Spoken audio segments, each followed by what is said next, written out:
Trip of a lifetime. Let's fucking go. Alright, so something I've recently realized about myself is I fucking hate live events. As a rideshare driver or as like a spectator.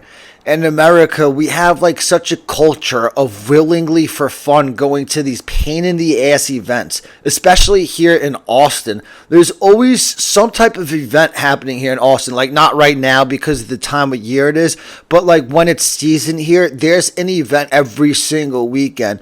And driving rideshare, I just learned like not to pick people up from events. You spend half an hour fighting through traffic, getting yelled at by parking attendants, and then you and your passenger are like frantically calling each other back and forth because like you're trying to get to them and where they are is blocked off, and like it's just such a fucking pain in the ass. Like a couple of times after like driving around for half an hour looking for the passenger, I just canceled the ride and was like, it's not even like worth the stress of looking for them anymore. So I had made the mistake of accepting rides from events like when they just let out a few times before I realized like, oh, I just won't pick people up from events anymore. Like it's as simple as that. It's just not worth the stress of the ride, no matter how much a bonus may be attached to it. I've cut that out of my life. I don't deliver food downtown anymore. Any ride that's going to be extra stress, like it's just not worth it to pick it up. But people talk about like quote unquote anxiety, driving through gridlock traffic in the dark looking for somebody that I don't know gives me anxiety. And that's how I hate events as a rideshare driver. I also hate events as a spectator. I don't even like going to shows, but if I did, the hassle of the event far outweighs my desire to go watch a show.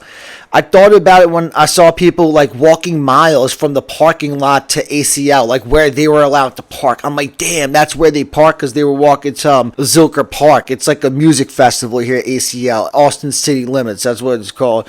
But like when I saw them walking, I was thinking, I just don't get it. Like I don't get how that's what people do for fun. They had to fight through gridlock traffic, probably pay $30 for parking, and then they walked a few miles. And then the fruits of that labor is you gotta stand outside for like hours watching performances, very often by like manufactured artists in a setting that's probably less than ideal for music in the first place, like in terms of sound, because it's like all outdoors. Like that's not like ideal for sound, you know what I mean? Like you want a smaller intimate setting. The event exists to make money, so like just how everything feels to me like just takes away from it and shit. But to me, like doing that is like work. People pay to go to like concerts, but I wouldn't even go to most concerts for free. Like if I had free tickets to go to ACL, I wouldn't go. I would pass up the option. You would literally have to like pay me to go to one of these festivals where it's like multiple stages with like a bunch of poppin' artists performing and shit. Even if it's like artists that I like are performing, I still don't like just standing there and watching somebody perform. I don't enjoy it, and it makes me feel basic as fuck when I'm doing it, to just stand there on the sidelines watching somebody else. And Jimmy Carr was recently on Joe Rogan's podcast, and like he said, like how you look weird if you're at a concert and you don't dance. Like I'm not fucking dancing when I'm at a concert. So like not only am I somewhere where I don't necessarily want to be, but like I'm getting judged for not dancing. Like fuck that. Concerts just don't do it for me. What I've noticed over the past 15 years is some people fucking love going to concerts. Like when I used to serve trees, I'd always be serving trees to people who going to concerts. And then when I used to work in restaurants, like I'd always be working with people who were constantly going to concerts, like festivals I'm talking about. Both, but mainly festivals. But I think people who go to concerts like grew up going to concerts. I think people who didn't do the sports thing growing up, concerts was like what they had to look forward to the most. My pops coached an AAU basketball team, and it was like right when AAU was like starting to boom, so it was like mad exciting to be around. And it wasn't my team, it was my brother's team. They were 2 years older than me, and like we were good, we were relevant, we'd always finish in the top 4 every year in the state, so like it was mad exciting and shit. And the state tournament was what I look forward to the most every single year growing up. And then like after the state tournament, the next thing I got most excited for was like any big tournaments we had. We would go to Providence every year for like a tournament. We would go to Albany for a tournament. Like those tournaments got me like mad excited and shit. But not concerts. Like I legitimately never went to concerts growing up. Like zero. It was never even a thought in my mind. And like nobody I ever was chilling with ever went to concerts. Like it was just not a thing for like anybody everybody I was ever friends with. When I was in high school or younger, like I can't remember one friend of mine ever going to a concert. But just the fact that concerts were just never a thought in my mind, I see concerts differently than a lot of people now. They're just like an afterthought to me, whereas like some people, it's like what they look forward to. And the one exception for how I feel about going to live events is sports betting. Like if I'm betting $1,000 on a game, like I love going to the game. But if I have no money on the game, I don't even want to be at a game. Like if I'm not betting that year, I would turn down tickets to the Super Bowl. I don't fucking want to be at the Super Bowl if I have no money on it. And then not long after I consciously was thinking about how I don't fuck with events, I found myself at an event for the first time in like a decade because Kill Tony had the 2 arena shows for New Year's Eve. But except for like if I have money on a game, if I go to an event, I would want it to be Kill Tony because like I'd rather be at a Kill Tony episode than a Jay-Z concert or like a Nas concert. And like honestly, I am a fan of Kill Tony. Like I like Kill Tony as a fan. I liked it more back in the day at the Comedy Store. Like it had a really good rhythm. Like when it was in its heyday in the Comedy Store, like the new episodes are still good, but I liked them more back then. I see Kill Tony now more as just as it's something I do on Mondays opposed to like something I digest and watch as a fan, but I am a fan of it. You know what I mean? Like it's really the only show I watch right now. It's the only form of content at all other than sports. But like with that said, like even though I am a fan of Kill Tony and I enjoy watching it, I enjoy it more digitally than live. Like I just think it digests better digitally than it does live. And like going to the Kill Tony arena shows validated how I feel about events, like why I don't like them, and it kicked it up like another notch. Obviously I expected to pay like $20 to $50 for parking, so I'm not complaining, but it was $22 to park, and when I paid it I just laughed thinking to myself like this is why I don't fuck with this type of shit. You know what I mean? Like there's not much in the world that I want to do that I would willingly pay $22 to park for. And then when I got into the building I needed the water, I started going to the closest concession stand, and it was the most ridiculous line in the history of the universe, and people wait in it. Like I don't understand how these lines dissipated before the show started, but they must have, because both nights like I waited until the first comic went up and then I went out there to check the line, and then there was nobody out there at that point, so like I was able to grab a water and just like take a piss in peace and not have to fucking wait in a line to go to the bathroom. And again, like I'm not complaining about $5 for a water because I know what it is going into it. That's like literally the exact price I expected to pay, but I'm just highlighting why I choose not to go to events. Like I don't want to put myself in a position where I have to pay $5 for a water.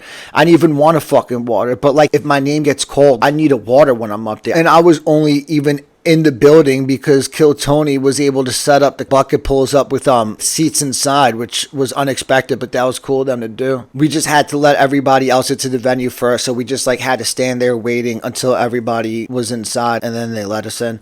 But if you stand around comics for an extended period in the surrounding conversations, you'll hear 2 things guaranteed. One thing you'll hear is a comic giving a rundown on a recent set, and it's always along the lines of, yeah, so I bombed for the first 2 jokes, and then I got a big pop on the 3rd joke, then a little something on the next 2 jokes, like just a rundown of like each joke, whether it got laughs or not. It's like comics rely their self-worth on whether or not the audience in the comedy club on that particular night laughed at their set. But like, I just don't think, quote unquote, how a set went necessarily correlates with the laughs in the audience. I think a lot of comedy audiences are basic as fuck. If you think only what people are laughing at works, then I think you're spinning your tires in circles. The material is the material. I either believe in it or I don't. For me, how a set went is based on how I felt up there on stage. Was I comfortable in the pocket, or was I nervous and like rushing through everything? Like, was I present in the material, or did I just go through the motions? And it just highlights why I feel like it's corny and counterproductive for comedians to be up there counting their laughs. Because like, if you're focused on what people did or didn't laugh at, then you're less present in the material. If you're focused on whether or not they laughed at the last joke, you're not as focused on going into the next one, especially if they didn't laugh at your last joke, because then you're in your head for the next joke. So the first thing you'll hear if you're around comics for an extended period of time is you'll hear someone giving a rundown on how a recent set went, and they'll be like, so the first joke there was no laughs, and the second joke it goes like that. And then the second thing that you'll undoubtedly hear if you're around comedians for an extended period is you'll hear somebody talk about how everybody gets offended these days by everything, and it's like we don't even have free speech anymore, and you can't even say anything as a comic. Like, I look at freedom of speech and publicly saying whatever you want as two different different things. We have freedom of speech. You could say whatever the fuck you want without being scared that someone's gonna report you to authorities for what you just said. Like, I could say fuck Donald Trump and fuck Joe Biden and not feel threatened by legal ramifications because we have freedom of speech. But if you expect to stand in front of a group of people publicly and speak, you're not necessarily gonna be able to say anything that you want. Comedy club audiences, in my opinion, a lot of the time is filled with some extremely mentally sick people who are getting wasted and on a night out looking to unwind, and a lot of whom believe that they're part of the show when they sit in an audience at a comedy club. The fact that comedians can't get bits off sometimes without dealing with interruptions doesn't surprise me one bit. It's par for the course. So when a comedian goes up there and says controversial or offensive shit, like, I don't know what the fuck they expect to happen other than some drunk, sick person yelling at them saying, fuck you and fuck your point of view. So the overall point is an audience member pushing back against a comedian isn't a testament against the state of free speech in America as much as it's a reflection of mental illness in America. And then when we were like waiting outside on 2 separate occasions after hearing these like long ass drawn out conversations around me, I hear one kid go to the other one, oh, so what was your name? I was like, holy fucking shit. Those people don't even fucking know each other. Like, that easily could have been me trapped in one of those conversations. And the one kid was talking about like an open mic and he was pitching the mic to like another kid. And he must have said like 5 times. He was like, yeah, it's a good time. A bunch of stoners hanging out. Like, it was like he was trapped in a loop. And he kept repeating that phrase. Hey, it's a bunch of stoners hanging out. It's a good time. When I was 18 years old, like, if you told me it's a bunch of stoners hanging out, I'd probably say like, I'm down. Let's go smoke. I'm 39 years old. Like, hanging out with a bunch of stoners doesn't sound like a good time. If you're trying to sell me on going somewhere, like saying a bunch of stoners are going to be hanging out isn't a good selling point. So they let us into the venue. And like, another reason I don't like events is because I just don't like being surrounded by people. Like, I think people are absolutely insufferable, and it's magnified in event type of environments. Like, the gay ass conversations around me before I go in is one thing, but like, I accidentally sat in the non-comedian section and the one kid behind me was laughing so loud it was like penetrating my eardrums because his mouth was like where my ear was. It was fucking so annoying, yo. And then another girl in my section was like doing the thing I fucking hate the most at comedy shows, yo. They do like the ad-lib. They're not necessarily heckling, they're just ad-lib responding to everything as if the comedian's having a conversation with them personally. Like, the comedian might say like, you know, when such and such does such and such, and the person audience like, yes, so true. Like, I fucking hate that shit, yo. It's so fucking annoying, yo. Like, if I was married and I went to a comedy show with my wife and I saw her doing that shit, like, I would legit divorce her. The comedian says something and your wife was like, no, not that, the other one. Like, oh my god, yo. Like, those people are absolutely fucking insufferable, yo. But even if I like going to comedy shows, that right there would be reason for me not to go. Like, when I'm around somebody doing that, it annoys me more than I enjoy the show. Like, it would ruin my experience if I was at a comedy show just as like a total spectator without like any type of reason or agenda. But there's people who just don't have an outlet, and their release is being in the audience at a comedy show. They think with the purchase of the ticket comes the right to engage. Not everybody, but enough people do that it's a problem. But like, it's a problem in a comedy club, but not really in an arena. The size of the arena creates a sound barrier and kind of just drowns it out. They're just annoying to the people around them and embarrassing to the people that they're with, but they don't like interrupt the show like they do at a comedy club. Like, if someone's constantly doing that in the audience, it just throws off the rhythm, I feel like, for the comic. And then, like, building on why I just can't be around a mass amount of people, midway into the show, like, one of the comics stands at the rail in the aisle, directly blocking my view. I was still able to see by, like, shifting my neck, but I had to look around this guy for, like, half an hour. People are so inconsiderate that it's audacity, in my opinion. But, like, I'm not trying to get into it with people in life. So, like, that guy who was just standing at the rail in front of me, like, if I'm in a position where I could suck it up, I suck it up. So when he was just standing there, I didn't say anything, especially because like I didn't pay for the ticket, so I'm really not gonna say anything. But even if I paid for the ticket, like, I'm not gonna say anything, you know what I mean? Because I know that's just gonna start shit. Even though you're in my way and you're 100% wrong, if I tell somebody, you're in my way, could you please get out of my way? Like, that's gonna start drama. Like, I've been around people enough to know how shit goes down. And like, unrelated to that, people are just so fucking gay. Like, I'm about to do a full episode on how gay people are, but I just saw somebody post the gay-ass comment on Tony Hinchcliffe's Instagram page when he put up a promo for the Kill Tony at Madison Square Garden, and the comment read verbatim, because like I wrote it down when I saw it. The comment read, Tony, I know going larger and larger seems like a good move, but the show is meant for small venues. I appreciate the special guests this weekend. Obviously the bucket pulls were flops, but even the regulars struggled pretty badly in a big venue. Perhaps doing kick-ass monumental shows in smaller arenas, it might not seem like such a big accomplishment, but who the F cares? And they wrote, who the F cares? Like, they chose not to curse. I feel like that tells you all you need to know about this person. But like, I just don't get it. When random people give me advice on YouTube videos, I figure leaving unsolicited advice is what they do on somebody's page who's unsuccessful, because like, people are always trying to give unsolicited advice to like people who they see struggling. Plus also, like, I figure they do it because like I have so few comments on my videos that I'll actually see it. Like, that's what they figured. They figured that they're actually getting through to me when they leave comments on my videos. But every time like Tony makes a post on Instagram, he gets hundreds, if not thousands of comments, and he probably doesn't read any of them. So like, what's the person trying to accomplish by posting this shit on Tony's page? Like, by giving this long drawn out fucking advice to him? Like, does he think that Tony might see it and take it to heart? Like, this person really does have a good point. Like, I never thought of it like that. And you're not telling Tony like anything he probably doesn't already realize himself. But like, winners perform in world famous arenas and losers complain on that person's social media page about the show quality. If you don't like the show quality, then just don't watch the show. If this person paid for the live stream and didn't like it, then lesson learned, and going forward, don't ever buy the live stream from bigger venues.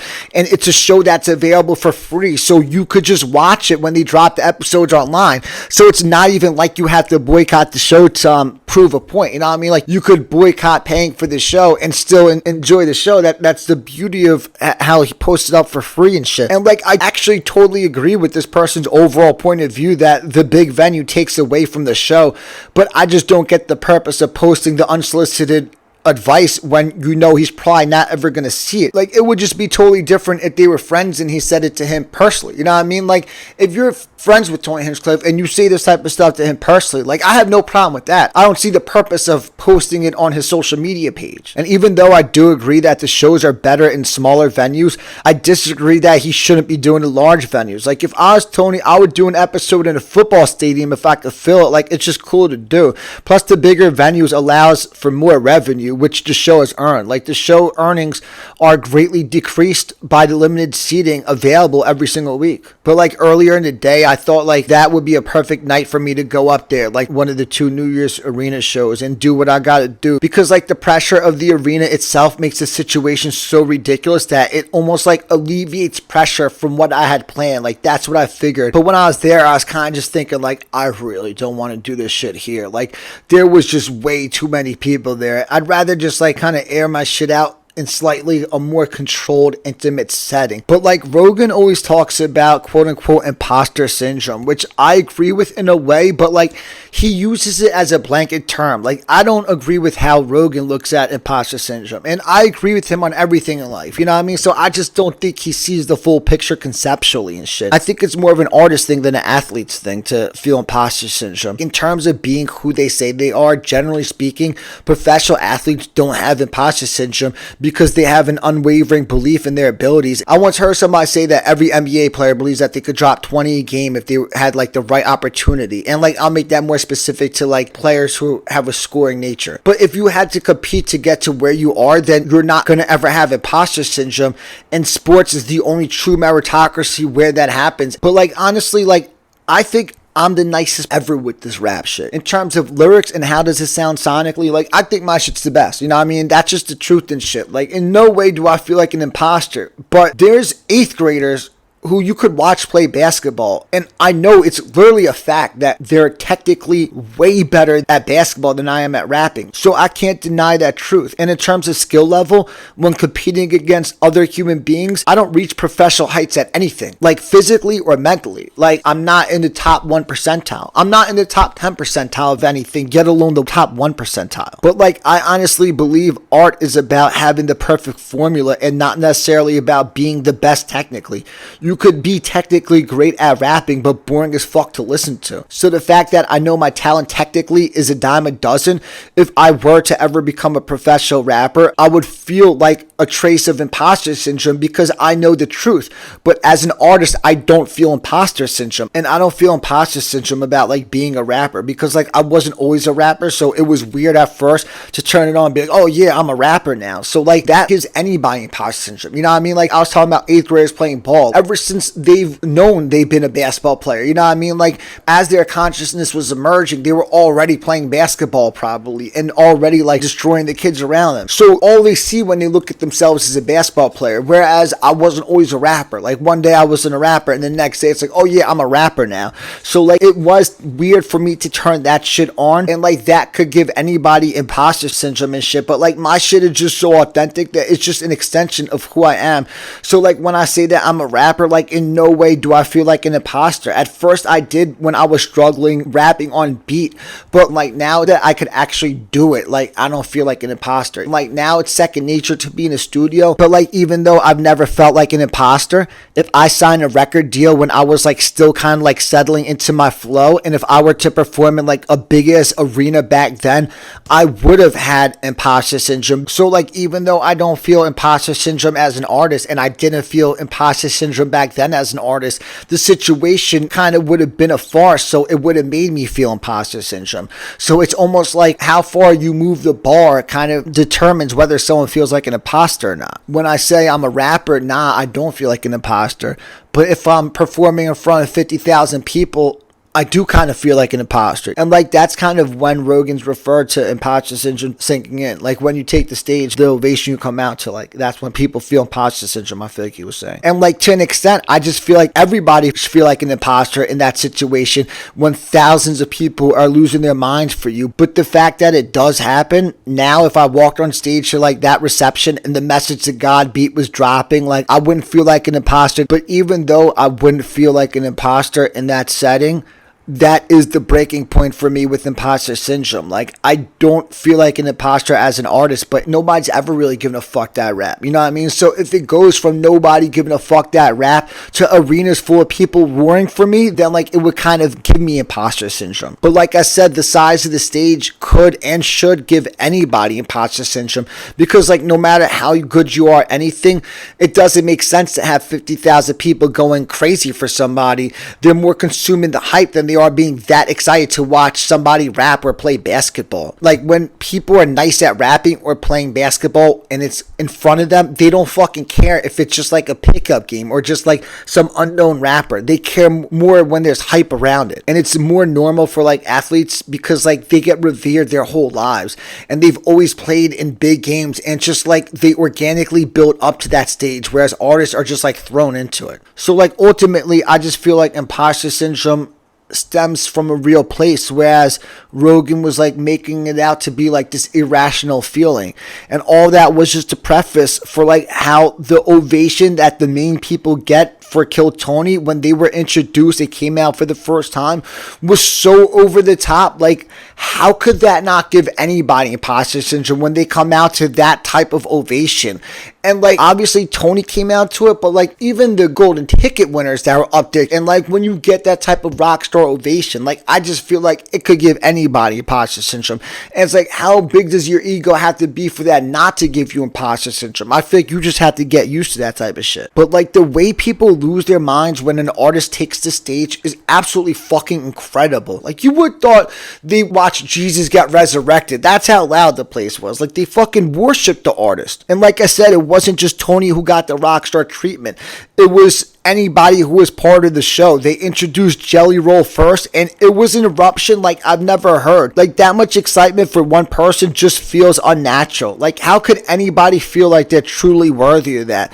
That type of ovation should like give you imposter syndrome, and that place is like a fraction of the size to like other arenas. So Kill Tony starts off with Jelly Roll singing the national anthem. Jelly Roll's popping as fuck all of a sudden. Like, he has a friend named Worm, and because of that, I've always like been familiar with Jelly Roll. Like, right when I started rapping, basically like 15 years ago, I typed into YouTube like Stern Worm rapper, and a 10-minute freestyle of Jelly Roll and his friend Worm popped up. So like, I checked it out. Technically and sonically, Jelly Roll has always been nice, but to me, he was spitting that same tired ass bullshit that 90% of other rappers spit about. Generic punchlines promoting negativity. Something I talk about on another recent episode is how sometimes somebody could technically be good at an art form, but artistically, they gotta throw a wrench into it. I think a lot of people start rapping because they want to be a rapper, or they start to do comedy because they want to be a comedian, but they don't necessarily have anything they want to express, and this person develops in the craft, but their substance has no foundation and everything misses because of it, in my opinion.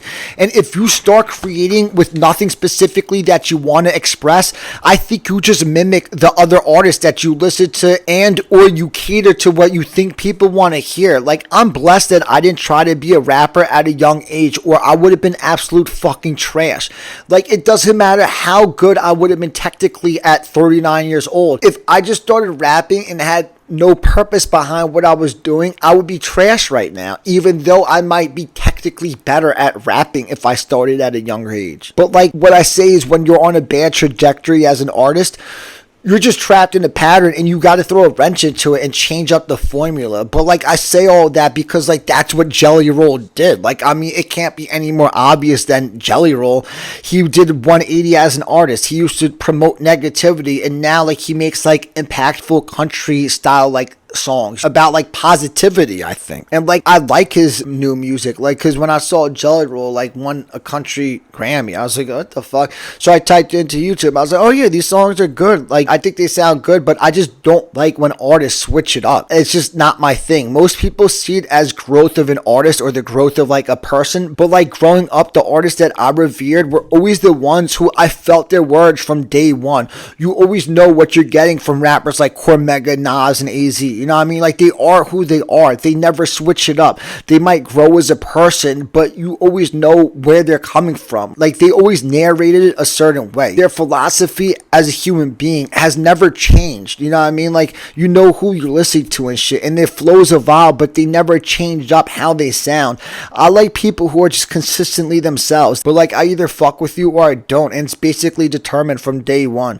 And it's based off of the words the artist is saying, balanced with like how they sound sonically. And like, artists like Jelly Roll that like, I'm not into them as an artist, like, I could still dig their songs individually. The growth of him as an artist is what some people revere, but it's just not what I appreciate. And like, the thing about it is, a lot of time when like people do a 180 with their art, I see it as what the person was doing wasn't working, so they try to reinvent themselves artistically. Like, if Jelly Roll became a successful rapper known for spitting like street punchlines, he might have never switched it up. You know what I mean? Like, he might still be rapping that same stuff that he was rapping back then, but like, he was rapping that way during the mixtape era when rapping like that was the thing to do, and now the game has shifted into a more musical space, and he's followed the exact direction. It's almost like you're doing what you think is gonna work, and then when you fail, you try to do something else that you think might work. So like, that's all to preface how like, I don't find Jelly Roll to be inspirational as an artist, but without being privy to his specific story, I find his journey inspiring, and like, it's inspiring to see him cherishing the moment. And he's everywhere these days. On the 30th, he was at Kill Tony in Austin, and then the next night he was on Times Square for the ball drop. When I got home from Kill Tony on New Year's Eve, I turned on Ryan Seacrest's New Year's Eve special, because just I want to see the gay ass energy of the New Year's Eve ball dropping at Times Square, and I wasn't disappointed. The second I turned it on, it was like gayer than I imagined. Seacrest was like on camera, and it was like the most over the top faking it voice, and behind him were a bunch of like empty vessels, like shells of human being going, yeah, New Year's Eve 2024, yeah. They didn't even look like people. But like right around when the ball dropped, either right before or right afterwards, Ryan Seacrest was like on stage and he brought out Jelly Roll and Busta Rhymes. When they came on stage, when they're being introduced like right on camera, Jelly Roll, he was all excited. He was like, nice to meet you, Busta Rhymes. And Busta Rhymes was not having it. Yo, I heard Busta Rhymes is like an asshole, and I bet he's very nice if you know him, but he seems like a no-nonsense type of fella, and he was looking at Jelly Roll like not the time and like not the place. Like, I think it's cool to see Jelly Roll like that, but I think it's funny for Busta Rhymes to kind of like deflect that energy. And then what was funny was like before the first night of Kill Tony got started, when like Jelly Roll was like doing the introduction, he was like, the show is so ridiculous you would have thought it was staged. It almost like foreshadowed the event that would happen because everything was so ridiculous you would have thought it had to be scripted. And like, I can't get enough of Adam Del Rey as Dr. Phil. And on night 2 he spit a freestyle. It was literally 1,000 times better than I could freestyle. The way he rode the beat was impressive too. So the first night, the first bucket pull was some girl who strutted up there seemingly with like mad confidence. I was like, damn, she looks like she got this shit. And then she went up there with absolutely nothing. It felt like the minute would never end. And then midway into it, she goes, yeah, I'm a big fan of the show. Thank you so much for having me. And the whole place started booing. When everyone starts booing, it actually is funny, but it's fucking disgusting. You hear a lot of people talk about like fear of public speaking, and people talk about that for like intimate settings where you're only speaking in front of a few people. Anyone standing in front of that size audience deserves some fucking respect for having the balls to do what 90% of that audience doesn't have. I'm only doing it because, like Tony says, it's the fucking opportunity of a lifetime. But if I didn't have an agenda, I wouldn't put myself under the type of pressure performing in front of that size audience for no reason whatsoever. If you booed her but wouldn't have the courage to go up yourself, then you're a fucking coward. And somebody's defense for the booing could be that she went up there with nothing prepared, so she deserved to get booed. But during the interview, at first she said she did have something prepared, but then later I believe she said she didn't prepare anything. So I don't know whether she did or didn't,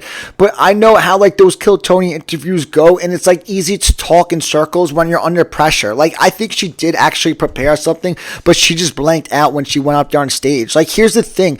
If you drill something like a speech into your long-term memory, the hardest word to remember is the first word. It's easy to blank out on the first word. Like, what the fuck do I say when you go up there? If you're repeating that word in your head, you're fine. Once you get that word out, it's muscle memory.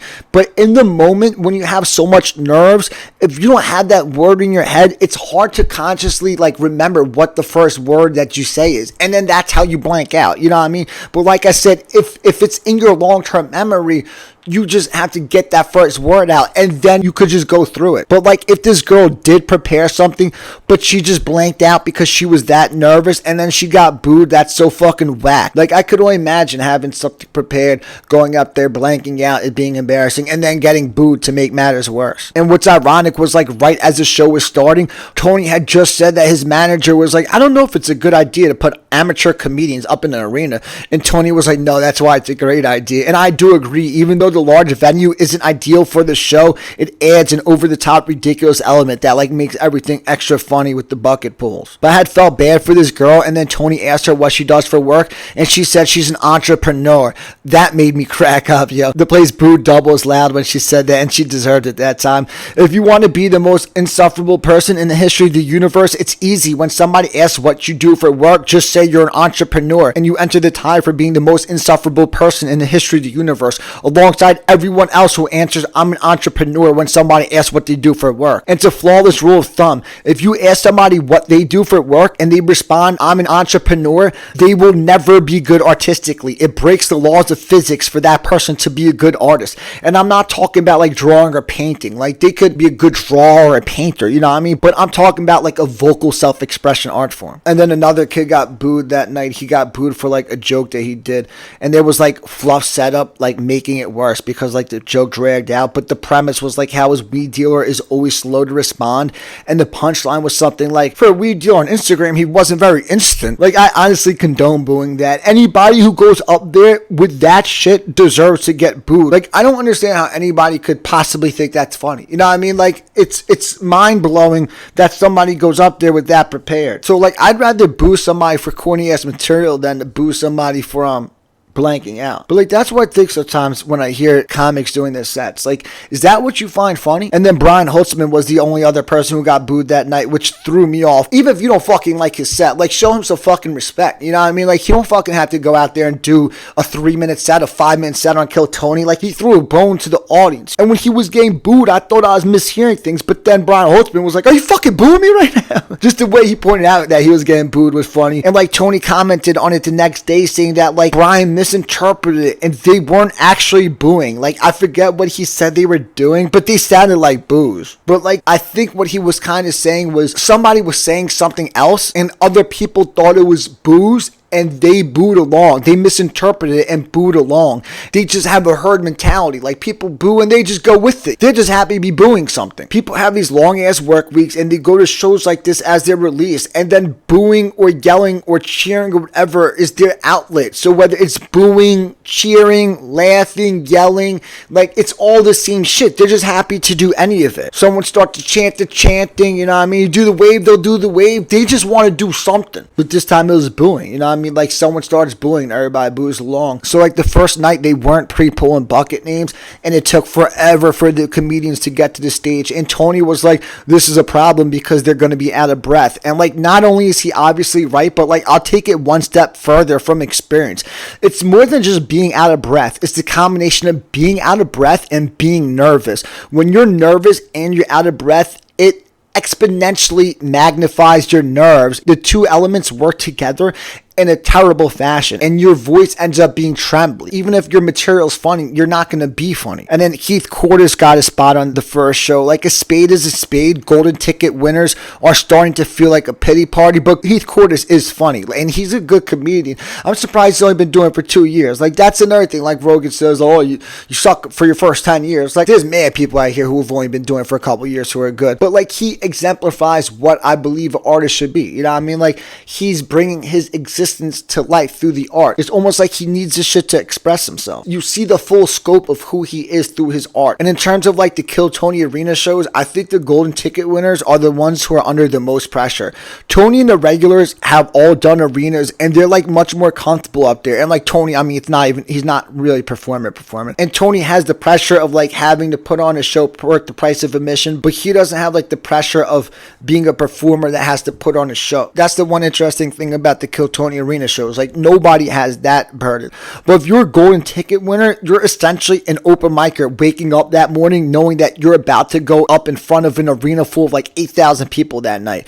Plus his expectations that you're going to do well, and like, Tony hypes you up. So like, you got to live up to the standards and shit. What they do have going for them is that they go out there to a rockstar ovation and everyone is rooting for them. The regulars are like in a similar position, but it's not like their big moment like it is the golden ticket winners. Plus, like, they've been eased into the setting because they do it on a regular basis. And then at these arena shows, the bucket pulls don't have any pressure of expectations, but they have a lot of pressure because like, they have to instantly win over an arena full of people. That's the hardest thing about Kill Tony. The hardest thing about Kill Tony is winning over the audience, getting them on your side. But so I think the arena format is hardest on the bucket pulls to succeed, but the golden ticket winners are the ones under the most pressure when they're up there. So props to Heath for remaining calm under pressure and doing good up there.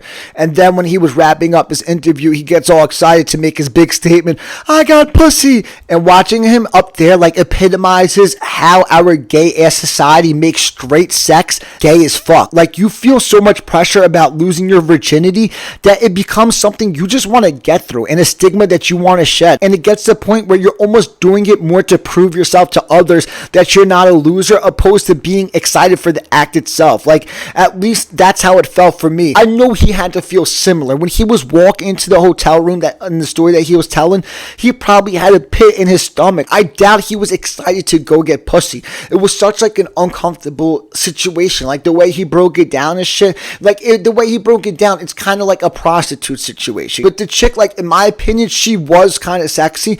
And the one thing I talk about in my sexuality episodes I really never finished working on, but they have good substance, is how important and disregarded the dynamics of arousal are. Physically, this girl was like the perfect balance to Heath, and I could see her getting turned on by like the kickiness of the situation, and she seemed like she could take control and still be feminine, which is important in that type of situation, specifically like with how weird his situation is.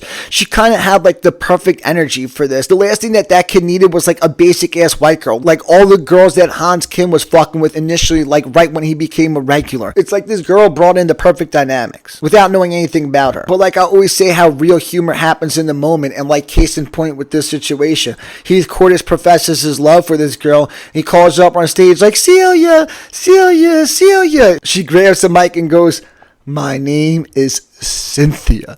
Like, it can't get any funnier than that. There's not a person alive who speaks English who could have been in the building and not crack the fuck up when she said that shit. Like, that shit's real humor, and that's what Kill Tony has that most comedy shows can't recreate. Kill Tony has real moments that sets up low-hanging fruit to pluck, whereas comedians are constantly reaching for it when they do their crowd work because there's nothing for them to capitalize off of. So instead of just grabbing low-hanging fruit, they're reaching for the fruit, and it's not funny usually, in my opinion. They're trying to create a fire out of two sticks and a stone, while Celia or Cynthia, whatever the fuck her name was, just has to light the match. And she nailed it with her delivery. Like, her tone and her delivery totally captured the moment. And then she did her minute, and it was in the 1% of the one. Like, I was just talking before about how I'm not in the 1% of anything. Well, this girl was in the 1% of the 1% of cringy Kill Tony minutes. Every time somebody tries to do the whole roast the panel thing, once everyone realizes what they're doing, they always get like kind of flustered. They lose their train of thought, and it fails miserably, yo. It's always so cringeworthy when they do that. But that girl had me cracking up off of 4 words that she said when she stood on stage, and she could write comedy for the next trillion years, and I literally wouldn't find anything she ever writes funny. There's no way if that girl sat there for a trillion years writing comedy, I would ever laugh at one thing she writes. And then like one final thing from the first night, there was no place to like slide this in earlier, so I figured I'd do it now, like after I wrapped up the first night happenings. When I was signing up that night, and it was in the sign up line, which means we're all signing up about to do comedy. Some guy behind me recognized a female comic who's had success on Kill Tony, and he was like, "Are you such and such?" And she was like, "Yeah." And he goes, "Can I get your autograph?" But like, I didn't even know that was still a thing. Like, I thought people just get selfies these days. I didn't know that people still ask for autographs. I couldn't imagine asking anybody for an autograph. It's one thing if we're talking Tiger Woods or Michael Jordan, but this kid just asked like an open mic comedian for their autograph. And the worst part of it is it's a girl. Like, I'm not trying to sound chauvinistic, but I just wouldn't like how I felt going up to a girl and asking for an autograph. Like, I would feel so baited doing it. The thought of asking a girl for an autograph, to me, is cringeworthy. It's the perfect situation to just ask for a selfie if you're that blown away by the person. And what's ironic is this chick that he was getting the autograph from, she has like alpha vibes, and she's once made a comment on Kill Tony about how men are no longer men anymore. I know she was thinking that when this kid asked her for the autograph. You know what I mean? Like, there's no way she was standing there with respect signing that. And that's why I wouldn't want to ask a girl for an autograph, because like, she just feels bad for you if you're a guy asking a girl for an autograph. Like, I wouldn't ask anybody for an autograph, but it's magnified with girls. And the good thing about signing up for the shows was I beat the traffic in, because like I had to get there early for signups, and then it's a blessing that William Montgomery goes last, because I dipped out before his set and I totally beat the traffic. I got out of there in like 2 seconds. I just pulled out like it was a normal parking lot. And then when I got on the road, like I turned on the rideshare apps, because I was thinking like, if I could get something, because we're a half hour away from downtown Austin, if I could get something that brings me back downtown, like that would be a blessing. And then within 2 minutes, I got exactly what I was looking for, a ride that was like 2 minutes away that brought me right back downtown to Austin. And I was like, oh fuck, it's bringing me back to HEB Center right now. I'm not fucking going back there. And like, at that point, there was still probably no congestion, but I don't give a fuck. Like, it's dark outside. Like, I don't feel like trying to fucking find these people, you know what I mean, and deal with stress. So I just fucking went home. And then on to the New Year's Eve episode. When I was waiting around with the comics to get let into the building, I'm standing there just totally minding my business. Kid next to me goes, "You sign up tonight?" I was like, "Yeah." And he goes, "I didn't realize it isn't like an actual line." And I was like, "Yeah, you kind of just like stand over here, but as long as you got a wristband, then you're good. They let us all in." And it was like silent for a couple seconds. And he goes, "Have you ever done Kill Tony before?" And I was like, "Yeah."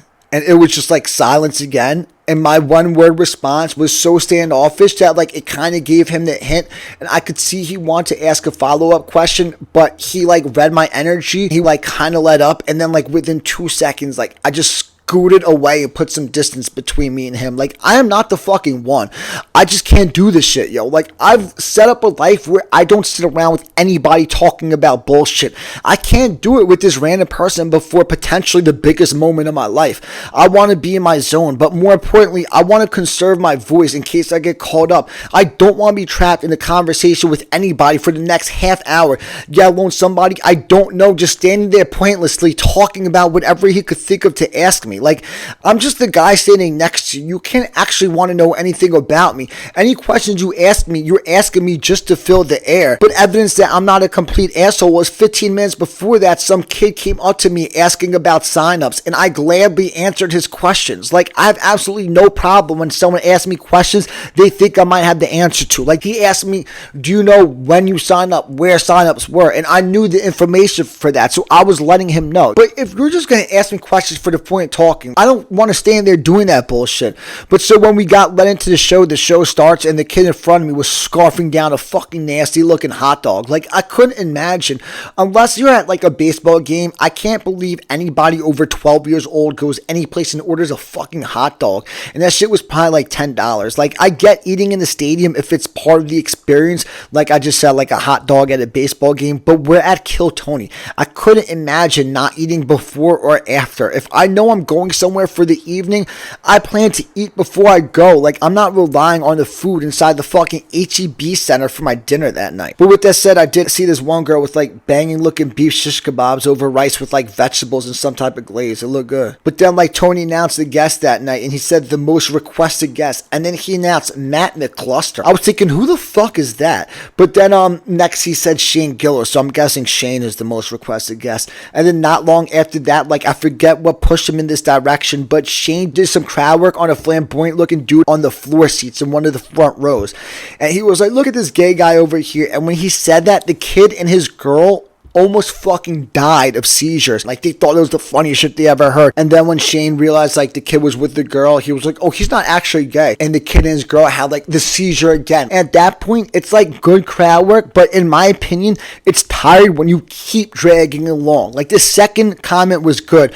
but he poked it like 2 more times, and in between each jab, like there was 4 altogether. The kid and his girl like sat there in suspense, like with their hands covering their mouths, like waiting for him to say something again. And then every time he made another poke at them, they had a seizure again. They would be like sitting there like this. Like, it was crazy how funny they thought these jokes of him just calling them gay was. They were literally falling out of their seat laughing. Like, Shane Gillis gave those two the night of their life. They will never stop telling people about the night when Shane Gillis roasted that guy on New Year's Eve. And then those two were just like highlighted to me the rest of the evening because they were sitting on the floor and they were directly in my line of sight. Those two are doing life right. They laughed more in that night than I'll ever laugh in my entire life. I think I'm just too miserable, and it's just not possible for me to ever find anything that funny. If you saw life from my vantage point, you wouldn't be laughing either. I think it's kind of desensitized me to humor. So the first bucket pull of the night sucked again, just like the first night. And this one kid in the comic section yelled on multiple occasions, "Fuck this guy!" And he was doing it trying to be funny. Like, he thinks that's funny to yell out in the middle of the show. Somebody who does comedy thinks heckling is funny. That's vintage heckling. There's a fine line sometimes between the comic and the heckler, and people disregard that sometimes somebody who's essentially a heckler could be the person on stage, and a lot of time those people are the ones who do corny ass crowd work on the audience. It's like they bring that heckling humor to the stage. So it's bad that this kid was heckling because he's a comic, but it's exponentially worse because they let us in for free. That's shameful. It's outright disrespectful to Tony and whoever made the call to give us free seats. And this is another reason I just don't like to be around people. People's behavior bothers me. All I want to do is be like, dude, shut the fuck up. But I'm not about to start shit with somebody. And it's funny because somebody did tell him to shut the fuck up. And then the two of them got into it. And then eventually a girl who worked for Kill Tony came over and spoke to him. And I was surprised it took as long as it did. And they should just throw throwing him out. And when I was signing up that night, I saw another guy signing up wearing a sweatshirt saying guns don't kill people, Clintons do. And I was thinking, there's no way that guy's funny. And then during the show, Tony made a bucket pull, and when they were bringing the guy up to the stage, I was like, holy shit, yo, that's him. That's the guy. Yo, this is going to be good. And then he may have had the set of the week, and I was cracking up the whole time. No clue what the fuck he was talking about, but it was hilarious. It was Tony Hinchcliffe's buddy from Minnesota. I could sit around forever watching that guy do stand-up comedy. And during his interview, he said he's on a mission to expose Hollywood. 3 years after Hollywood has been exposed for widespread pedophilia. And then that one kid brought out his whore male father who showed his dick. Like, I'm homophobic. People don't understand, in my opinion, the true definition of homophobia. To me, homophobia isn't being scared of gay people. To me, homophobia is being scared that you're gay. And when that guy pulled his dick out, I looked away because I'm homophobic. I don't want to look at another guy's dick, even though I did kind of want to look because I was kind of curious to see what the split dick looked like. Plus, I'm always curious to see what other dudes' soft dicks look like because my dick is so small when it's soft. So like I always wonder how small other dudes' dicks are. And Shane Gillis, who's a big dude, even said to him, he was like, damn, dude, you have a big dick.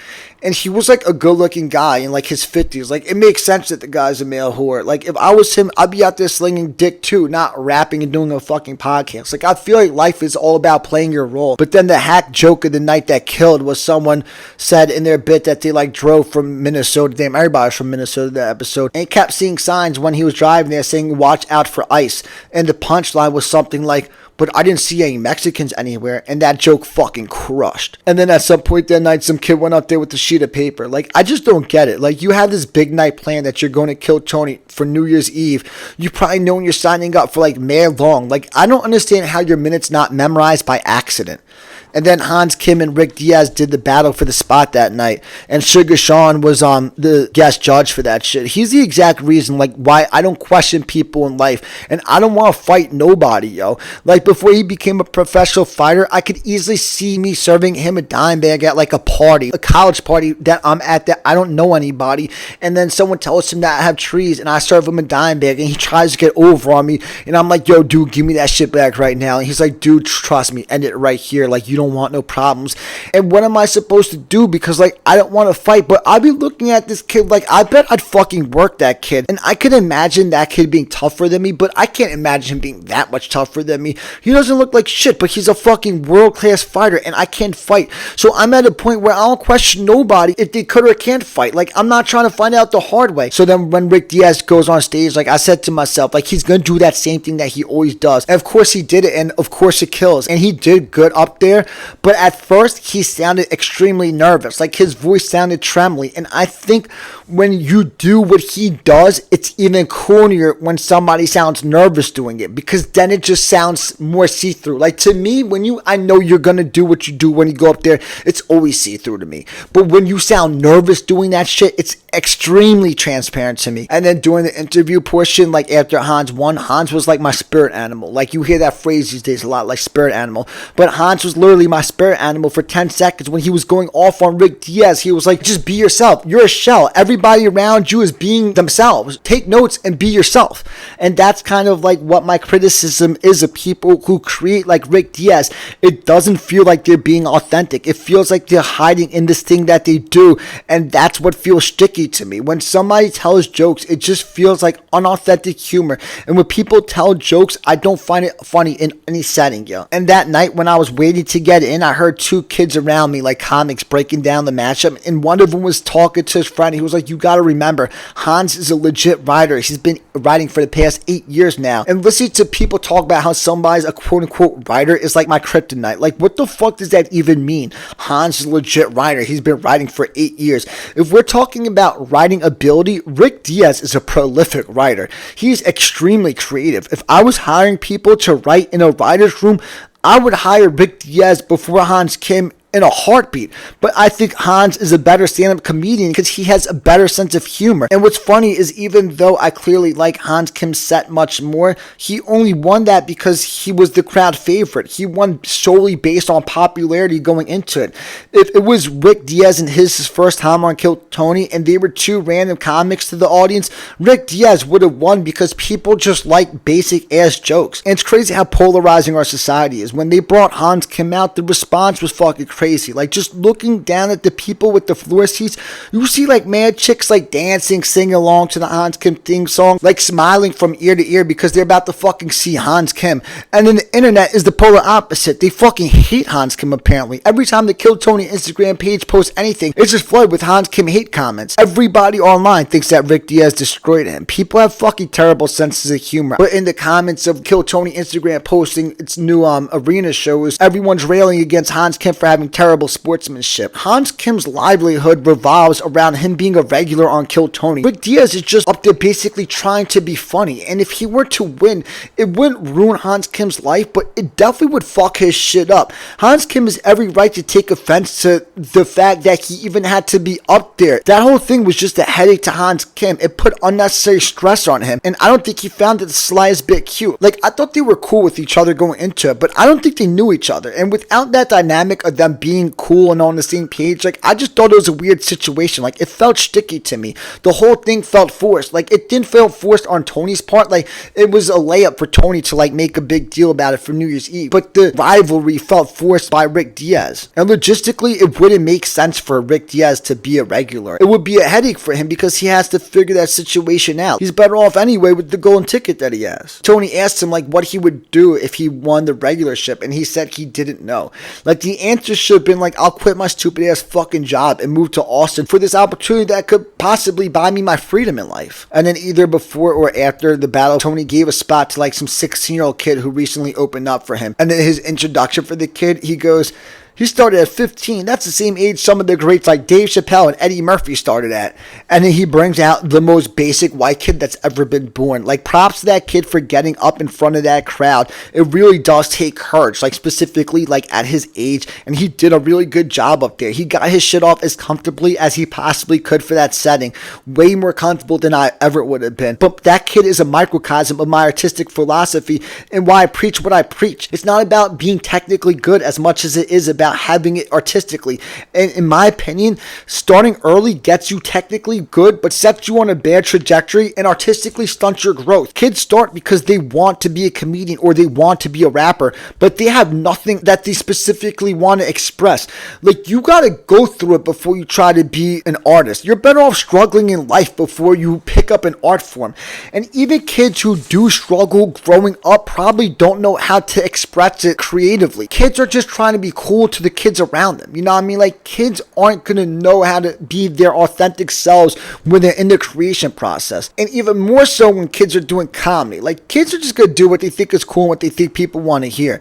Like, maybe that kid will evolve into one of the great comedians of his generation, but right now he sounds like a 16-year-old trying to make a bunch of people twice his age laugh. He sounds like a kid catering to what he thinks adults find funny. His first joke was, this is my first time, and it'll probably last about as long as my other first time joke, which is the most tired joke on Kill Tony. Like, you can't get any more tired than this will last a minute, just like my first time having sex. Like, it's been done 1,000 times over on that show, and it wasn't his first time doing stand-up, so the like premise slightly misses. You know what I mean? Like, it's his first time on Kill Tony, but that joke only works for people who are in their first minute doing stand-up. And then his next joke was like, I got molested by my teacher, and then it had like the misdirect of, but I was homeschooled, which is literally like the next most overdone joke on Kill Tony. Like, it's not funny whether he actually was or wasn't homeschooled. It's not funny if he was homeschooled, but it's even worse if he wasn't homeschooled. And then he closed with the shock value joke about Asian people having like closed eyes. He got laughs on all three jokes, so like they must be funny.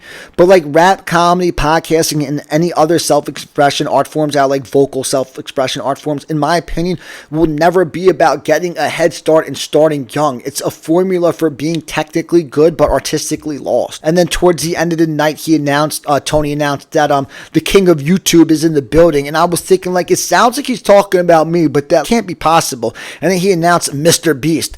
Like, that guy's everywhere these days. He doesn't victimize people, so I have no problem with him as a person, but I find what he does offensive. That guy's not the fucking king of anything except for like a content pyramid scheme. He's a microcosm of what's wrong with our economy. I never heard of him till Rogan had him on the podcast, and Rogan was like, you're proof that anybody could do it.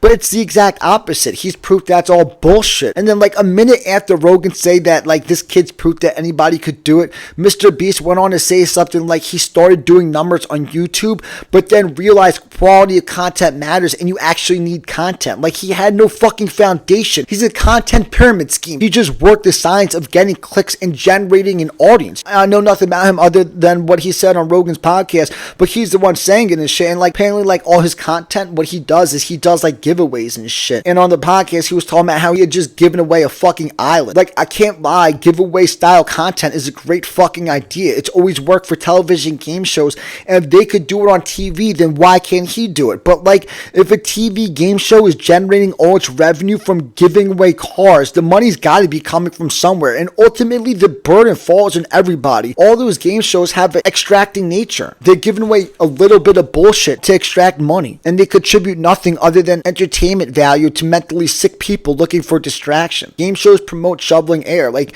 shoveling air is when you work but nothing is getting accomplished. It's just stagnant work. You might as well be shoveling air. The more game shows that exist, the more unnecessary work that people have to do to pay for the bullshit that's happening on the game shows. But people love to watch that shit. Like, spin the wheel and let's see what you win. Like, it makes sense for Mr. Beast if he had an audience but no content per se. So like, what was Mr. Beast doing at Kill Tony? I was trying to figure it out.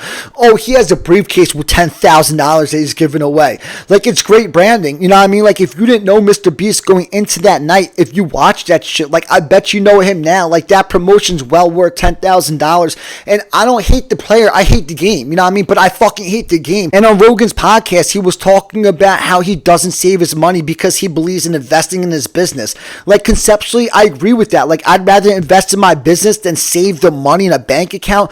But investing in your business and just giving away shit are two different things to me. He's basically exchanging money for popularity. If he's just giving away all the money that he makes. And like Rogan was saying, like, do you have something to save for a rainy day? He was like, fuck a rainy day. Like, I'm just investing in my business right now. That's all I care about. Like, I don't think that's what conventional business wisdom is talking about when they say invest in your business, just giving away islands. And when you're doing something like he's doing that's basically a pyramid scheme and has no foundation, it could quickly close up on you if your popularity starts to fade. Like, all you need is a little bit of negative press, and all that fucking investing that you did into your business, investing in giving away islands to build up your brand, it just disappears in a second because people don't fuck with you anymore. You know what I mean? So like, even though you're like not building up assets, building up your brand is a resource. It's a renewable resource, but that resource could just close up on you and it could just stop flowing for you in an instant if what you do has no foundation like what he does. Even if what you're doing has foundation, it could close up on you in an instant. And then when they were bringing out the bucket pools, who they were going to give the $10,000 to, like, you knew who the fuck they were going to give it to.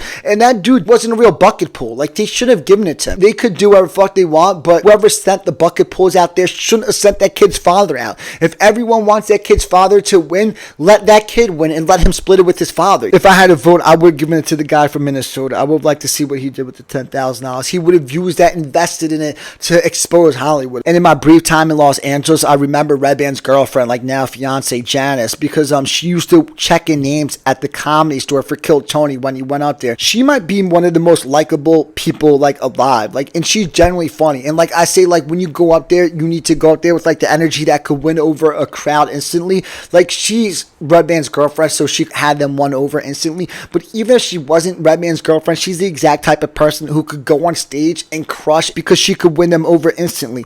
And like, she's legitimately funny, and I laughed out loud literally at her opening joke. And it's rare for me to laugh out loud watching stand-up comedy. Her opening joke was, is it just me in here or the ceiling's really high? Apparently Redman's Bands Comedy Club says like really high ceilings. That's all anybody ever talks about. Like I hear it like once a night when I'm up at Kill Tony, like when I'm up at Shakespeare's Pub, about how high the ceilings are at the fucking Sunset Strip. And like in Red Band's Club, the high ceilings are like the end of the world.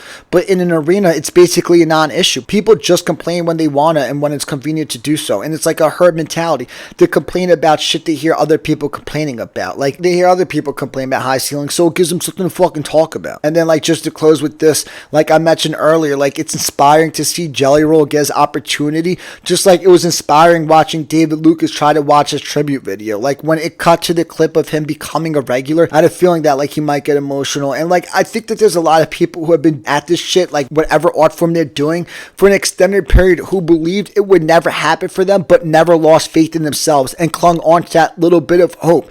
So it's inspiring to see people like that break through and sharing their moment under the sun. And that's why I love to see Jelly Roll doing what he's doing right now. This shit is all about keeping it real with the art form itself, but using this shit to change the trajectory of your life. Like the universe wants people to use this shit to save their lives. That, in my opinion, is the case. And that's what I'm out here trying to, you know what I mean? That's why watching them go through what they're going through, it totally resonates with me, you know what I mean? Because I've envisioned that moment for myself. And that was the end of 2023, so now it's 2024. I really want to get up on Kill Tony this year. Like, I always pray that they don't call out my name when I'm there, but I do want it to happen, you know what I mean? Like, I just want to get through it and shit. I'm only going to miss one episode this year. It's when I'm back for Thanksgiving break. Other than that, I'm not missing one episode, so I'm going to have a solid 50 tries to get this year. That's what 2024 is about for Sternworm. Sternworm, trip of a lifetime. Let's fucking go.